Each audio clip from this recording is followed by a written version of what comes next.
Stop. I can't take it anymore. Oh, I do the live one too. Yes, I know. All right. Welcome, everyone. We are breaking up with our bullshit. This is episode 3. I am Tawny Santabria. And I am JDK Winnikin. Good to see you, Tawny. Nice to see you, too. How are things? Hot. Hot. Things are hot. And yesterday was your birthday. And yesterday was my birthday. Mm-hmm. Happy belated birthday. Thank you. Yeah, was it a good birthday? It was a good birthday. They all are good birthdays. Oh. They're as birthday. good as, it's a birthday, right? right. As good as we make them. Yes. Boy, talk about something that we make stories about. Yeah. Whoa, lots of stories Lots about of birthdays. bullshit stories about birthdays. Yes. Yeah, we all do that. In fact, I think there have been entire movies and TV shows done. I think so. About birthdays and people's hang-ups on birthdays. Mm-hmm. Yeah. Oh, yeah. All right, well, here we are back for episode 3. You ready to roll? I am ready. Okay, so how was episode 2 for you? We talked about the first time, episode 1, and you talked about your nodding. Yes, my nodding obsession. Nodding obsession. And I talked about my worries about my neck and my chin, which I'm now self-conscious about again. Poofing into something. Poofing into something. I think yeah. You said something yeah, like I made that. fun Okay. of the Yes. size of my cranium. So how was the experience of the second time as opposed to the first time for you? Yes. I felt so much more comfortable.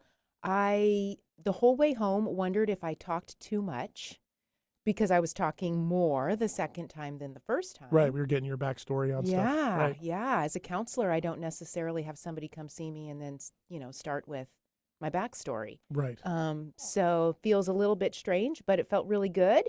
And yeah, I didn't find anything to be too critical about myself that time. How about that? Yeah. So was there something what's the opposite of being critical? Lauding yourself for? Was there something that you did that you really like, hey, I did that really well?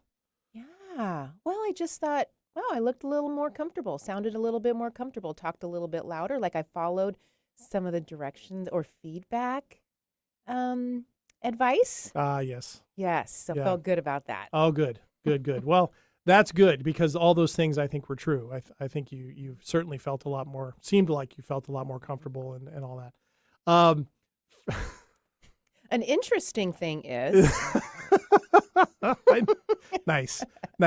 Yeah, that's what I got caught up on. I noticed in the replay when I listened to it, you know how you like to nod a lot? Apparently, I really love the word interesting. You really do.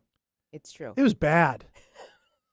I mean, just a lot of interesting uses of the word interesting and interesting scenarios, and I found everything interesting. Everything is interesting, right? But here's the thing that drives me crazy about that. First of all, repeating anything, is always awkward when you hear someone do that. I also say right a lot, I realized. Oh. But with interesting, the thing about it is when I used to teach and have students respond in papers or verbally to things, I would chafe internally, not externally, hopefully, when they would respond with interesting. I'd say, so what did you think of that passage that you just read? What do you, well, I found it interesting. Because it doesn't mean anything. It means nothing. It means, I realize why people say that. And it's a way to say, yes, they were engaged in it. But it doesn't say much beyond that. And so it drove me insane. And I remember sitting in faculty lounges and stuff, and we would talk about this. And so I am guilty of the very thing that I cannot stand. And boy, when I noticed that, immediately the story's like, what does that mean? Because what I used to say that meant for students was they hadn't quite formulated how they felt or what they really thought yet, so they couldn't say. So does that mean because I'm using interesting, I don't think that's true. Yeah. But what if it is true? And what does that mean if it's not true? Are people going to think I'm not prepared? Are they going to think I don't know what to say? See where I went? Yes. Boom. That's so anyway, the only thing we can really do is try to rectify that. I need to be aware of that. And you took it upon yourself. Yes, I did. I found this to be really important to work through. But not interesting. With you. Not interesting, but very important. Okay. So we are going to help you out. Oh, all right. Yes. So I gathered, I don't know if you noticed, on our Facebook group, I gathered some other terms, other words. Synonyms. Yes, synonyms that you could use. Okay. And everybody wanted to help out with this, but they didn't know yet what they were helping out with, but they were so helpful. So we've got lots of choices This is for great. you. So this is all from listeners. Yes, all Awesome. from listeners and followers of our Facebook group. Lay it on me. Okay. We've got lots of votes for fascinating. So fascinating's a good one for Okay, you. fascinating. How stimulating. That was one too. You might not use that in replacement all the time, but that is that's something. That was one. I thought that was really good. Okay. I love because that can mean all sorts of things. You could Right. have fun with that one. I also, let's see, we've got inspiring, enthralling. Enthralling. Noteworthy. Noteworthy wasn't on the list, but that's a great one. All right. We've got unusual or I almost said stimulating again. What's that about? Okay. Intriguing. Remarkable. Remarkable wasn't on here either, but yes, captivating. Captivate. All right. This is great. Can I sit with that list, or do you want to just interrupt me when I use interesting? I'm gonna do something when you say interesting. Hopefully I'll catch it. I think I can do that. Okay. But I'm definitely gonna let you know to go to your list. Okay. Somehow, some Okay. way. Those of you on video can see she has a list. She can just shove it over. Yes. Is that what you're going to do? I You're gonna think shove it at me? I think so. Or I might just say I might just give you a couple options or something. Who This knows? is great. I don't know. Teamwork in action. Yes, we are here to help. Fantastic. And that is remarkable.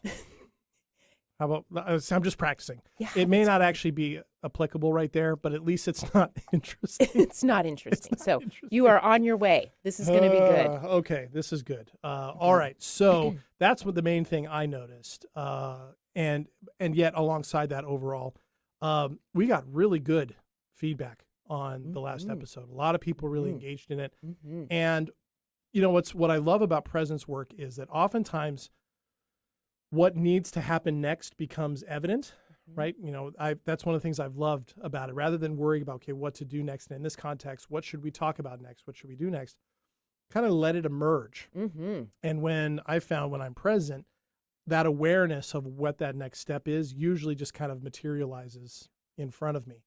And I took as that sign this time around the feedback I got within literally hours, and then over the next few days after the episode dropped, of people in various ways with various directions and feelings bringing up this notion of what I should have, what I should know by now, what I should be doing by now, or what I could be doing, or like, what if I hadn't done this, or why do I feel, I have all these things in life. Why do I still feel blank? Like I should be happy. I should be happy. Not that was one. I should be happy with what I've got.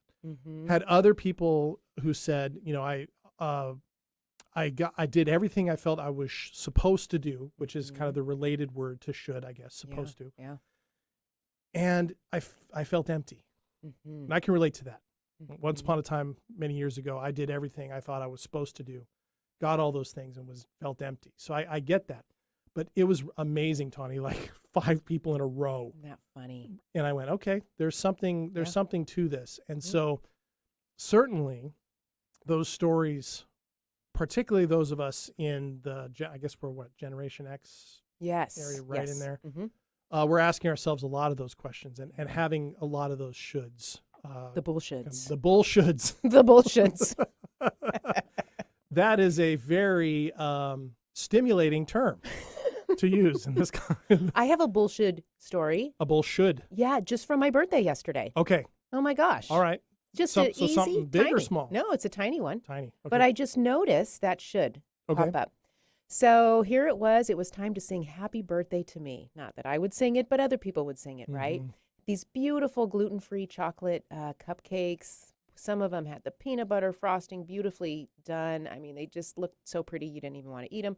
The other ones were vanilla and chocolate. Beautiful, right? So I've got some not as many years of candles on one cupcake, but I've got some candles on a cupcake. And they're lit, and the birthday song. And then here's the pressure of my birthday wish. A birthday wish comes to mind. I can't share it because then it doesn't happen. I have to keep it to myself. No spoiler alert. But then immediately I thought, should I ask for that wish? Should I have that wish? Is there a better wish? Like, I was bullshitting in the middle of my birthday wish. And that's a time where you're not even supposed to question what that wish is. If shoulds come up in a birthday wish, oh my gosh, they come up all over the place, everywhere. So I just decided to think of 3 or 4 things really quickly, and I just wished for them all. Which, of course, you're allowed to do. I had no idea. It felt good. It felt liberating. But just noticing that I asked myself, should I be wishing for that? What the heck? Right, because where does that come from? Because is it like, because it was, I realize you can't say anything, but was it like, did it feel too, were you wondering, was it a too selfish of a wish? Was it too? I think, I felt like pressure, like to have more of a what's the word, of some kind of a kinder wish, or maybe like not an altruistic one. Yeah, Oh, see, something like that. Right? I might say interesting, but I can go with altruistic. Yes, that was good. All right, so something a little more like less focused on you. Yeah. So like world peace. Yeah, you and should it's be my wishing for birthday. that. Right. Right. You should be able to wish for a rack of ribs every day for the rest of your life, if Exactly. that's what you want. Exactly. Or to travel through a wormhole in space to another dimension. Exactly. And that's the way shoulds get in the way. Right. Then they cover up what connection with ourselves, what we really want. They cover that all up because they divert us.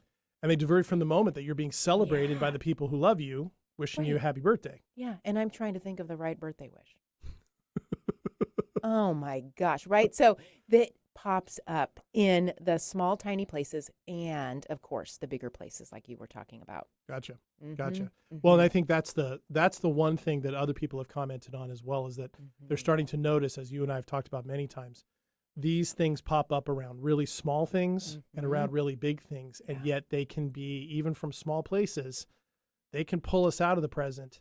And that opens us up to a lot more difficulty in the moment. And then it's that type of thing, like you pull one thread out of the sweater and you go far enough and you can pull that whole sweater apart, right? It's only one thing, but it can kind of unravel other things. And to me, that's why, as I've been doing more of this presence work, noticing those little moments feel really good to catch, because it's like practice to catch the bigger ones. Yes. Right. That saying of small things often, right? That goes for positive changes, and small things often that are small shoulds often definitely take us out more often of potential present small moment. piles of should.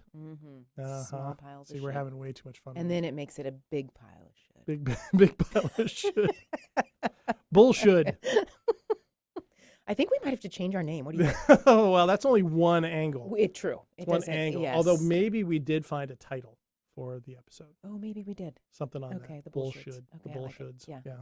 Okay. All right. So, well, anyway, so that was the feedback we got. So I Mhm. thought that we could talk about that today. And I know that last time we'd mentioned that we've given a lot of background. People know who we are, kind of how we got connected, have some introductions to what presence work is really about. And we've talked a lot about, trying to move from a head space to a body space is really the key of this. And we explained a little bit of that. There's a practice involved. And so at the risk of, talking too much from a heady space, we thought we could do that. So my thought was, let's take some of this discussion about shoulds and coulds and woulds and kind of build a practice around it. Yeah. So what would be a good way to do that? Should we pick something small? Should we pick something big? Do you want something from me? We could do a practice together. Yeah. You have a big should, JD, I do. that we might be able to work with. I have several. Which is, as you know, I have several. But which one are you thinking about? I am thinking about the kids one. Oh, the That kids one. should.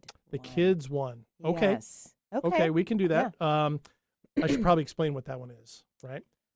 Just a little bit of that, and Okay. then we'll get into it. Okay. I do not have children. Mm-hmm. And there's usually the obligatory, as far as I know, joke that needs to be made right there. So I'm just going to leave that off to the side. Okay.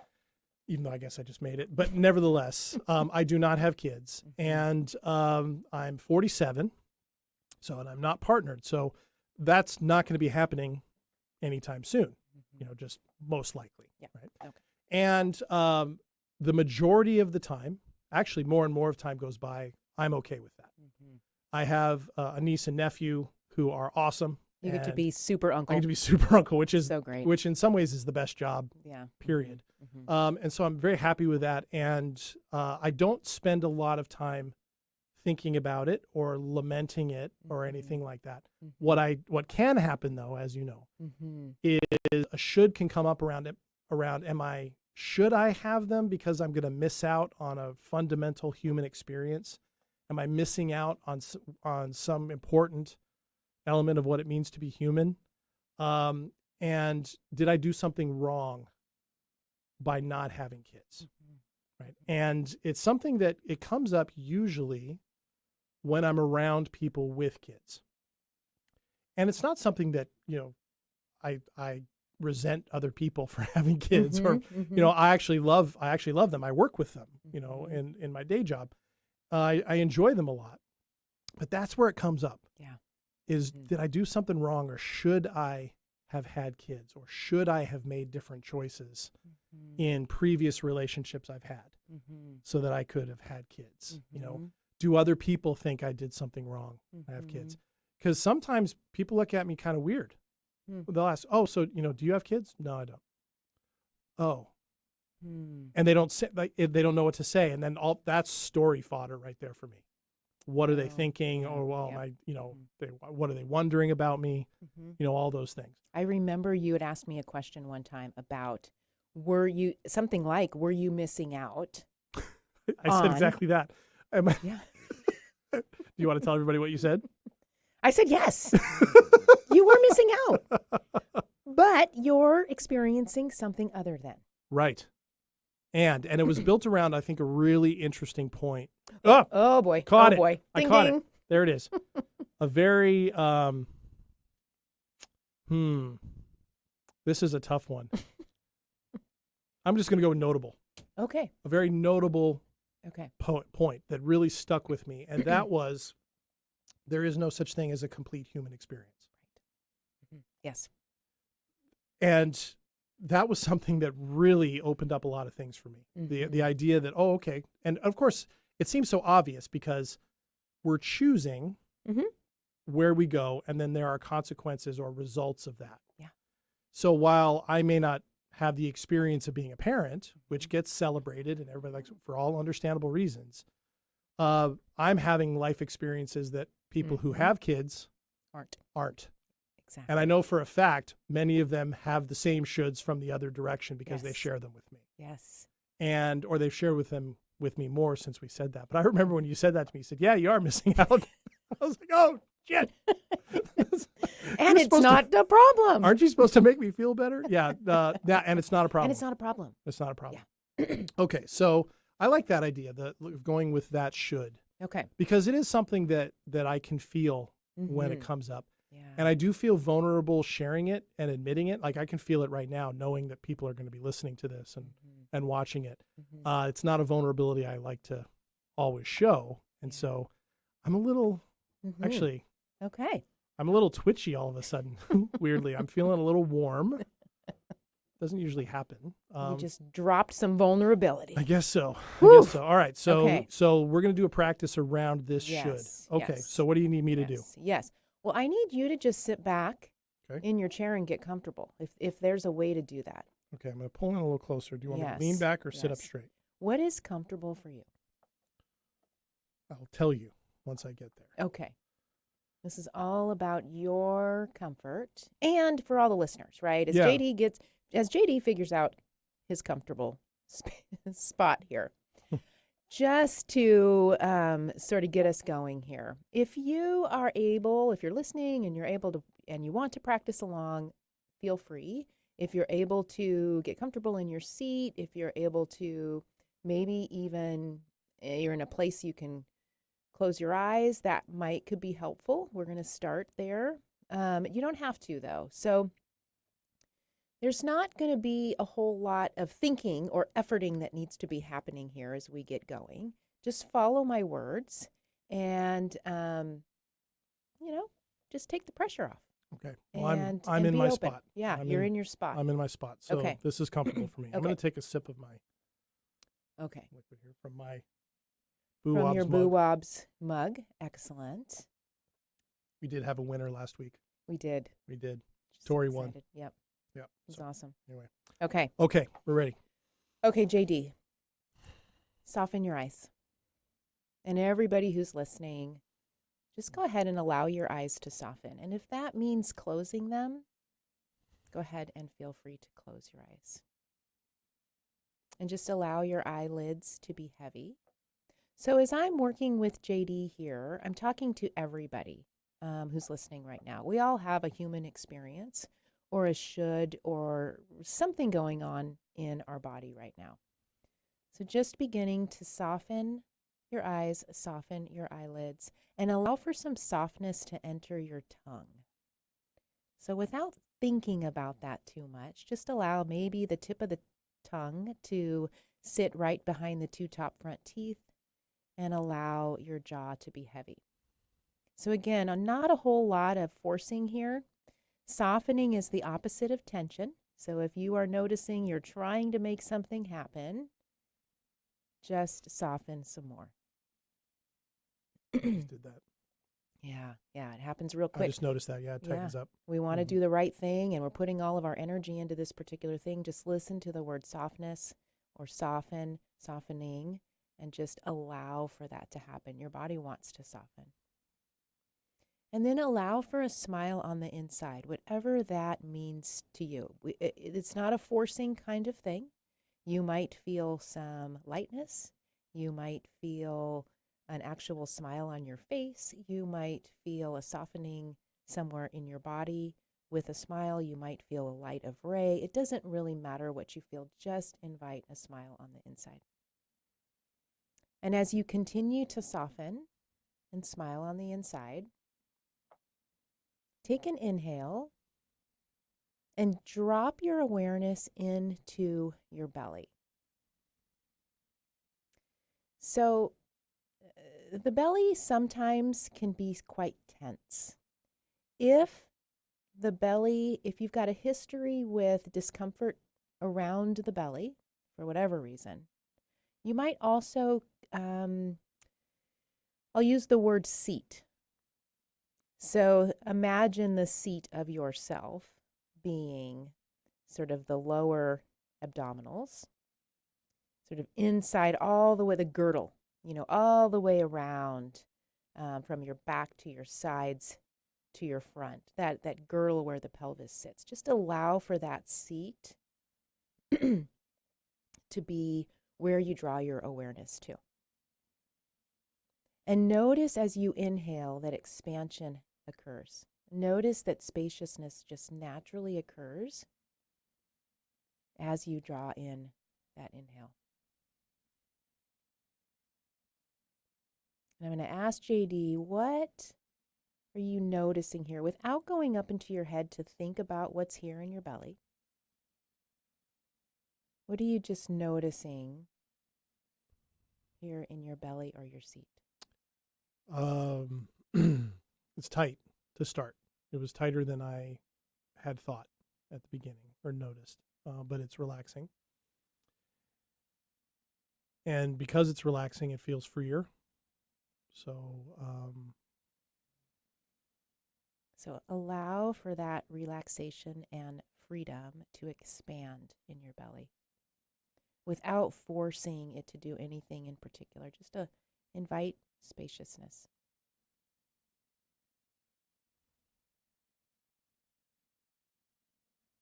Mm-hmm.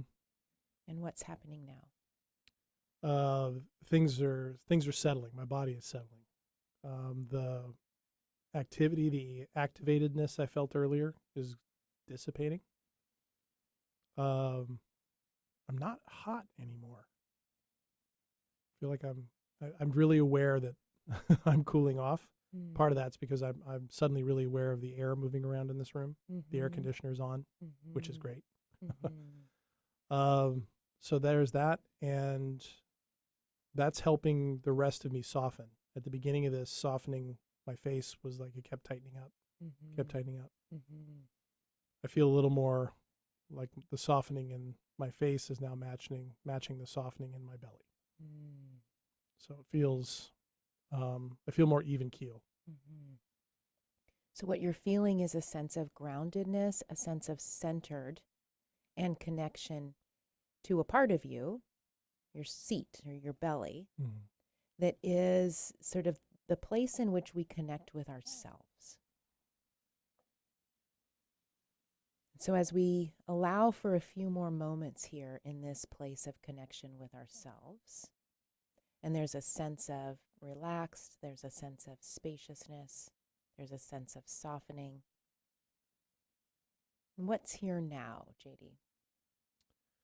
For me, what's here now is I'm in a good place right now across the board. And what's interesting is I wasn't even thinking about what the should was. You're just here. That just went away until I just remembered how I got here. Wasn't really part of it. There's I guess you could call it okayness with that. And okay. Yeah, okay. it's Great. Okay. So this connection with yourself, this sense of sort of calm here. There's not a problem here. You almost forgot about the thinking part of the should, because the should is from a thinking space. When we drop below the stories and the thinking space into creating connection to ourselves, we can feel a lot of different things. So you may, listeners, you may not be feeling the sense of calm and groundedness that JD's feeling, and that's okay. You're giving space to and allowing for whatever is coming up for you here. JD's done a lot of time here, and it isn't always a peaceful calm. That's true. But when we get below the stories, it's more often less of a problem. Okay. So here we are. And for folks listening, if you've gone up into your head to kind of think about what I'm talking about, or try to sort of like talk yourself into this, that, or evaluate or judge yourself for it not going in the way that maybe you would want it to, or, you know, you're tense, whatever is happening in your head, what I would just invite you to do is to continue to soften your eyes and your tongue, soften your face, allow for a smile, and sink back down to belly. So here we're centered, we're grounded. We've got a little bit more time, so we're going to, with JD, travel up to heart space for a moment. And sometimes when we come from belly to heart, our body wants to readjust. It naturally wants to shift.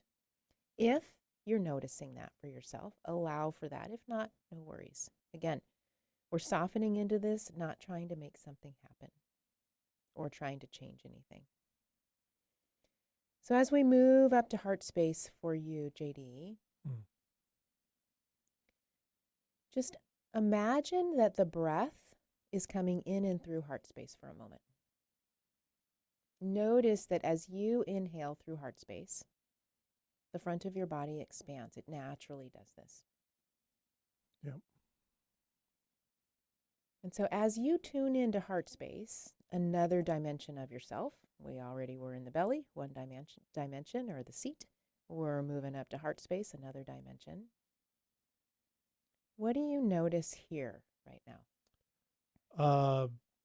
Awareness of really abundance. The people in my life. I'm thinking my niece and my nephew keep popping to mind. And the people that are closest to me. My friends, of which I have many. And it's interesting because it's noteworthy. So what happens, what just happened for JD is he went right into his head. Yep. And that's not a problem, because that's what we want to do. So because we've practiced it so much. We've spent so much time in our head. So I am just going to remind him to soften and come in, back down to belly, seat up to heart. So you said abundance. Abundance and connection. Abundance I'm really and aware connection, of yes. all the good connection with people that I have in my life. Yeah. And so heart space is where we connect with others. So sometimes, and this was certainly the case for JD and myself even, like when we start to really get into our body, we've protected ourselves in heart space for a long time. So if you're not noticing much, listeners, if in the heart space right now, or if it's tense, if it's tight, it feels a little scary, not a problem. Just allow for that sense to expand. So JD, allow for abundance. Allow for connection to expand. Feel it through your whole body.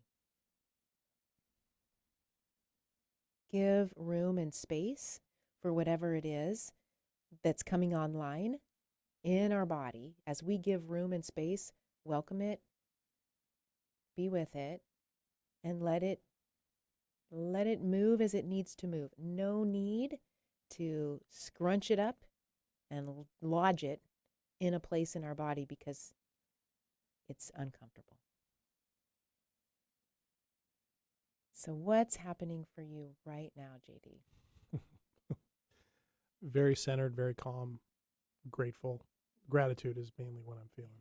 Just let it expand. Let it out, expand even outside of your body. Just allow for it to grow, be what it wants and needs to be. I'm grateful that we're doing this. It's great. Yeah. So again, if this isn't the experience that you're experiencing right now, listeners, it's not a problem at all. You're not doing it wrong. We're all having our own sense of what's in our body. And it overlaps. So as JD is feeling grateful and he's feeling abundant and he's feeling centered, I'm receiving some of that. I feel that from him. Mm-hmm. So JD, when you are ready, you can hold this space in your body without effort and without trying to make it stay. Just allow for it to be. And as you begin to open up your eyes and sort of reconnect, maintain that sense in your body. Mm-hmm. What's that like? It's great. This is where words get difficult to describe. Yeah, because you got to go back in your head. And part of it, I don't want to for that reason, because then that gives it maybe some definition that I don't feel. Yeah. What I can tell you is I'm not concerned at all about the should or the reality that I don't have kids. Not concerned about it. Yeah. I'm very aware of what that has meant for me. It also hasn't deprived me of anything that really matters. Because as I've experienced many times in this process, connected to me, and then that heart space connects to others. It's what we all need, and whether it's coming from kids or friends or parents or whatever, it's valuable wherever it comes from. Yep. And I'm experiencing is it isn't more valuable from one to another necessarily. It's all part of that. So yeah, my head is quiet. I kind of want to leave it there. It's because everything's okay, right? It's okay. all okay. Yeah. It's and it'll still be a question. It'll still come up. What's happened though the other times? It's interesting because notable. Okay, we're not going to switch interesting for notable. You can't use. Then we got a whole nother thing. So yes. What's lovely? Oh, lovely. I love lovely. What's lovely is the more times I practice around those shoulds, whatever the stories are, including that one, the less often they come up, the faster I catch them as stories, and the less impact they have even before I do any practice to get present. And over time, that it changes my awareness. Yeah. It has and what I'm focused on and how I'm doing things, which is a newer space for me historically. I think I mentioned in the first episode, I always believed my brain had to power me through everything, had to explain everything, had to decide everything, had to solve everything. what I love about presence is it helps figure out what needs to be solved and what doesn't. And it doesn't need to be my head that does it. Yeah. And my head goes to a different space when I'm connected.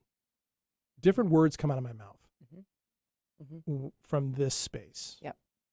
You know, what I called, I think, going up the ladder, right? The belly to the heart space to the head. Different words come out of my mouth. Yeah. They sound different. I can tell they sound different just right now. I feel softer, more connected, less on guard. I guess introspective, but from more of an awareness of how I'm feeling, what's happening. And right now, it'd be groovy talking about whatever you want to talk about.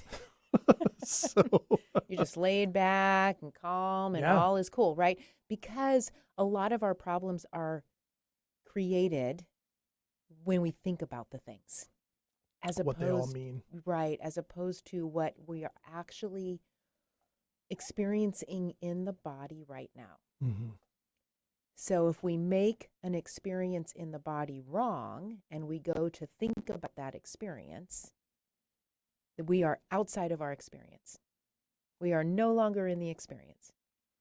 Right. We've turned it into something else. Yeah. And that's where the bullshit stories come from. Yes. The things that no longer serve us, the things Yes. that don't serve us, because it takes us away from that spot. Yeah. Yeah. And what was different for you today was that you were feeling abundance and you were easily centered and grounded. It is a little more tricky if we're experiencing discomfort, and our pattern is to get away from discomfort. Oh, yeah. Oh, yeah. And we confronted that a lot early on. I had to really, I wouldn't even say learn. I had to experience that discomfort. When you would say expand, let that discomfort expand. Yeah. I remember having reactions to that early on, being like, what do you mean let it expand? Right. If it expands, it's going to swallow me up. It's going to overwhelm me. And what ended up happening is it didn't do those things, but a lot of emotions came. A lot of those things came out. The things that I always usually tried to stuff down, they came out. Well, what came with them was, in that process, was more clarity, my head in a different space, because it was connected to that ladder. Yep. And then suddenly it's almost like it was following the lead of what was there, rather than what I've done in the past, where my head tries to lead everything else. And I had to get comfortable with that discomfort.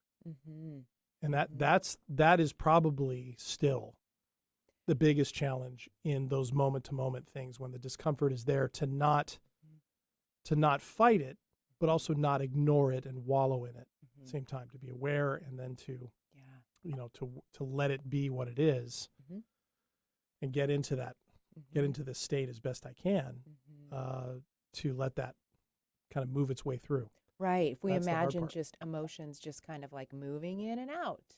Yeah. We're sad one moment, we're overwhelmed another, we're curious another, we're frustrated another. And if we just let them flow in and out, and part of the flow means we've got to acknowledge and give space, then they flow in and out, and we don't have to be sort of so controlling about them, whether we deny them or lodge them in our hip crease here, or Or throw them at somebody else. throw them at somebody else. Great point, right? Because that's when we're disconnected and protected. Like if we bring it all the way back again with the difference of connection versus protection, right? When we're trying to do all of those things with our emotions or make up the problems, we're protecting ourselves. We're not able to connect with ourselves first, and then really deeply connect with somebody else. Right. And I know in my inner relations with other people, friends, family, those times where I have felt difficulty in connecting, I look at it now and almost like I was trying to do it in reverse. Let me connect with somebody else so I can connect to me. So I was coming from a place of not having any idea what I was about, or what I really what I needed in that moment. And it became, at its worst, kind of glomming on to people. It was a real codependent impulse. Like, I need this person to give me what I need, but I don't even know what it is. you know, and so I'm just going to throw shit at you Mhm. until you get it, Mm-hmm. or I'm going to withdraw from you Mm-hmm. and hope you get it. Mm-hmm. You know, Right. never me, Yep. right? It was, Mhm. and engaging myself, you know, having other people tell me what kind of day I was going to have by how they were Yep. reacting to me. Mm-hmm. And I guess, you know, what I would say to listeners who just went through that process, if you didn't connect to that, I understand, because it's Mhm. really difficult at first to experience it and then let it happen. Mm-hmm. It took practice. Sure. You know, I mean, I remember early on the quote unquote how it went or whatever successes were there were minutes at a time. Mm-hmm. Like I'd have these moments and then back, moments, Yep. then back, and moments and back. Yep. And but what was great about that was to even get just the few minutes of it or just the glimpse of it or just to feel it. Yeah. It feels so natural and free and safe and connected that I knew it was there. Mm-hmm. Right? It the equivalent of like if you're looking at a closed door and there's a light at the bottom of the Right, door, yes. you know there's a light on in the back. Yeah. It's not enough to light anything, Mm-hmm. but if you can get through the door, there's plenty of light. Yep. Mm-hmm. It's what it felt like to me, and that's what got me so excited about continuing to do it. Yeah. All it takes is just a little bit of that experience Mm-hmm. to really show you what's possible. Mm-hmm. And for me, that was a game changer. Yeah. And sometimes that's all we need. Yeah. I'm looking at, we got some more time. Sometimes, because I wanted to add a couple things. Sometimes that's all we need. It's not like we're trying to get to this place where we're just going to, I think I said this before, like, oh, I've brushed my teeth today, so now I don't have to brush my teeth ever again, right? Like we don't, Right. we're not going to ever get to that place with this. Have to do it every Like, day. I had this amazing practice, so I am here and I should be fine for however long, right? Like the practice is in the moments that we need connection with ourselves. Right. Because if we keep thinking that other people have to be in a particular way for us, you have to be this way that I need you to be so that I can be the way that I want to be. Oh boy. No. And that's what we're doing to each other all over the place. Holy moly. That's the number one problem, it feels Yes. If we can use this practice and beyond to really start to connect to ourselves, we have the freedom then to be who we want to be. We don't have to have permission or acceptance or validation from another person first before we're able to do that. And then we can allow them to be who they are because they're not having to make up any deficiencies in ourselves. Yes. Yeah. Yes. That's really true. And I have experienced that in many of my relationships. Several have seen profound growth because of that, and are just better. It's just simpler. It's just easier. Simpler.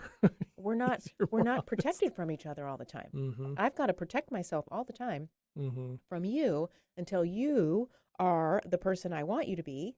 Right. When's that going to ever happen? And in the meantime, I got to just maneuver whatever I'm going to say or what I'm going to do around what I think is going to get me what I need.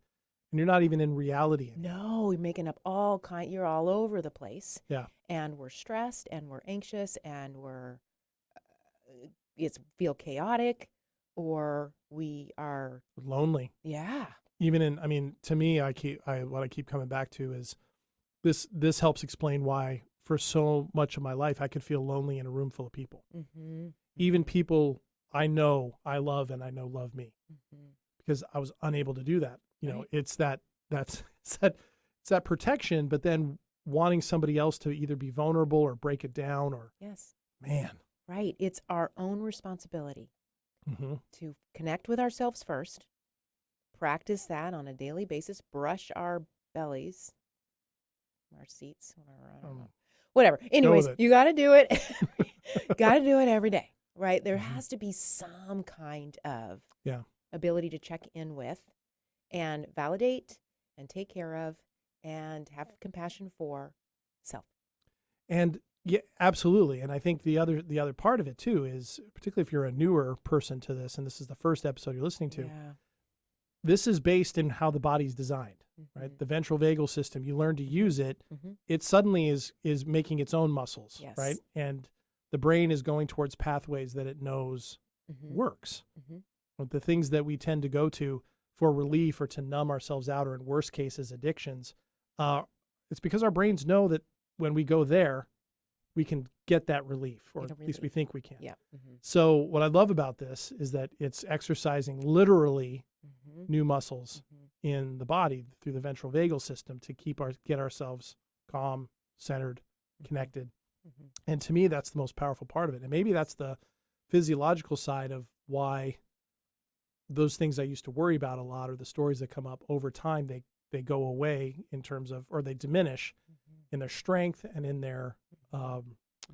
and how often they pop up, their Yes. repetitiveness. Yeah. Yeah. 'Cause it's, Yeah. Less stories, more safety in the body, right? The stories are what keep us in our fight or flight. Not only, but we have to run from a bear. We're fight or flight. There's no story there. But right. right. So When we're talking about stories, Stories. yes, that's not a story. Yes. That's a danger. yes, story keeps us in the fight or flight. So, yes, the nervous system. If this is the first podcast you're listening to, definitely circle back around Mhm. and listen to the first and second. We don't have to complicate the nervous system, but certainly we know fight or flight and we know freeze.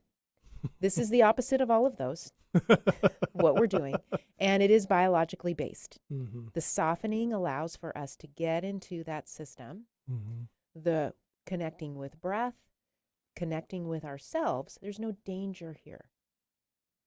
None. The stories are dangerous sometimes. They're very protective. Mhm. So we get underneath them. No danger in the body.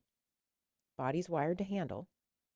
And we can start to sit in there in our seat more often, connect with ourselves, take care of ourselves, and then we don't have to put that burden on other people. And we can have stronger and deeper connections with them because we're not putting the burden on them. Right. Yeah. And find that maybe what felt like a burden really isn't.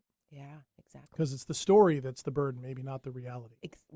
Yes. Yeah, maybe not the Yes. reality. Yes. Yeah, and and I know, because we've heard from people already who've had lots of questions around Mm-hmm. how does this work when something really, like, there's a reality that's really hard.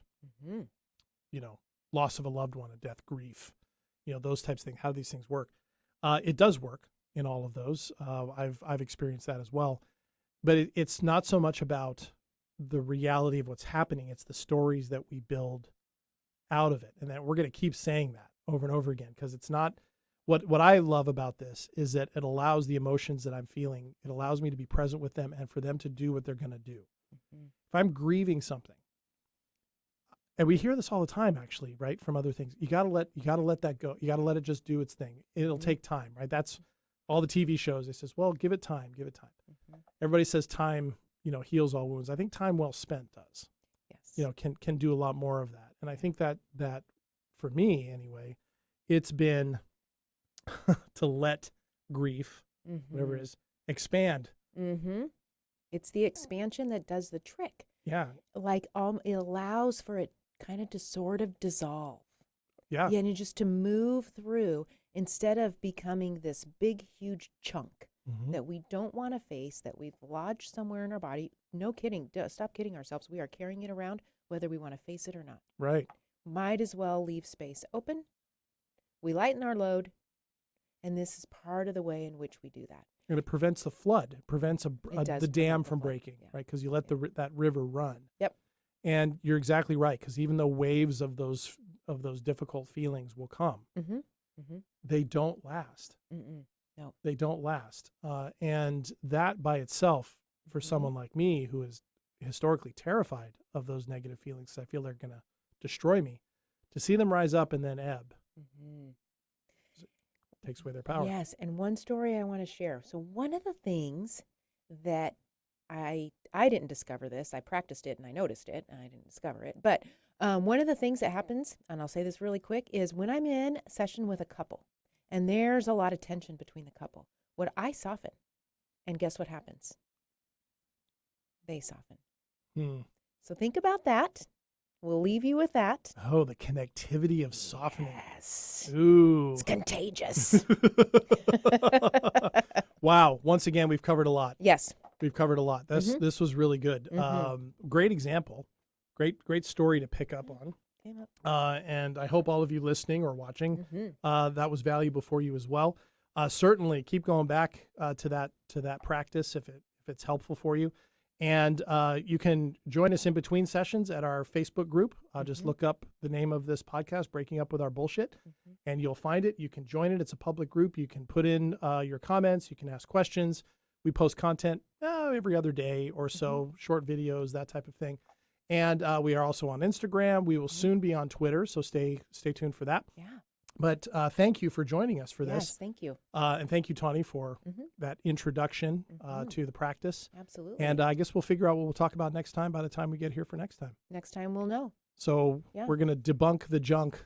Debunking the junk. Debunking the junk. So thank you for joining us. Anything else you want to say to everybody? No, nothing. Caught me off guard.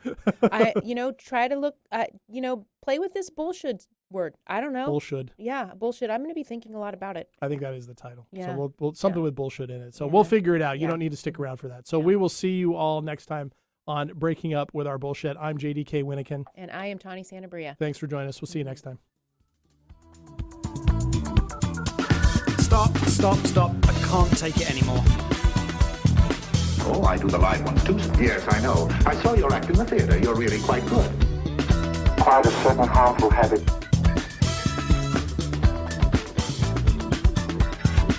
Stop it now, I mean it. I don't think he felt anything after the crash. Who's that Janillo? I'm in my groove. Here we go. Break a friend. I need it up front.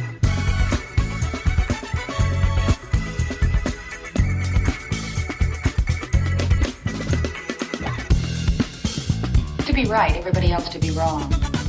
I got something to prove. A new man has come into my life, and I'm going to stay here in New York to see what it is about him that intrigues me so.